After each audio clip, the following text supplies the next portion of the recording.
காட்டிலும் வெளிநாடுகள்ல படிக்கிற மாணவர்களுக்கு எக்ஸ்போஷர் அதிகம் கிடைக்குது. அதே மாதிரி நிறைய சம்பளத்துடன் கூடிய வேலை வாய்ப்புகளும் அதிக அளவுல இருக்கு.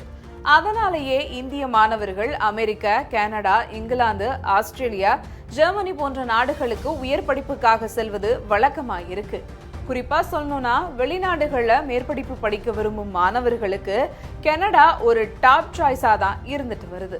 அதுக்கு காரணம் கனடாவில் உலகத்தரம் வாய்ந்த கல்வி, முன்னணி ஆராய்ச்சி மற்றும் மேம்பாட்டு திட்டங்கள், கொட்டி கிடக்கும் வேலை வாய்ப்புகள், பன்முக கலாச்சாரம் இப்படியான காரணங்களுக்காக மாணவர்கள் கனடாவில் படிக்க அதிக ஆர்வம் காட்டி வராங்க.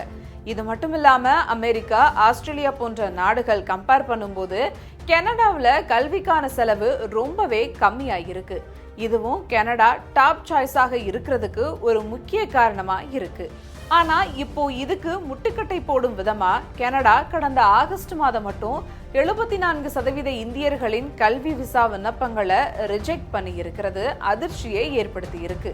2023 ஆகஸ்ட் மாசத்துல வெறும் 32% விசா மட்டுமே ரிஜெக்ட் ஆகியிருந்த நிலையில இப்போ 74% விண்ணப்பங்கள் ரிஜெக்ட் ஆகி இருக்கிறது ஒரு டிராஸ்டிக் உயர்வுதான்னு கல்வியாளர்கள் சொல்லியிருக்காங்க.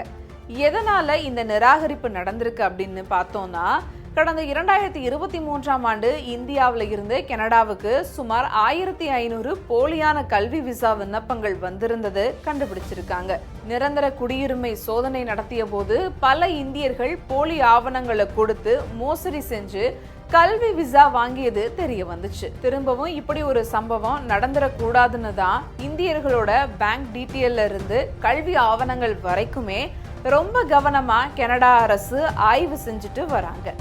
இந்த அடிப்படையில தான் இப்போ 74% விசா விண்ணப்பங்கள் நிராகரிக்கப்பட்டதா சொல்லப்படுது. ஆனா இந்த விசா நிராகரிப்புக்கு இது மட்டுமே காரணமா இருக்காதுன்னு சில ஆய்வாளர்கள் சொல்றாங்க. கடந்த 2023ஆம் ஆண்டு கனடாவின் சீக்கிய பிரிவினைவாத தலைவர் ஹர்தீப் சிங் நிஜார் கொலை செய்யப்பட்ட சம்பவத்துல இந்தியாவோட தலையீடு இருப்பதா அந்நாட்டு முன்னாள் அதிபர் ஜஸ்டின் ட்ரூடோ பகிரங்கமா ஒரு குற்றச்சாட்டை வச்சாரு.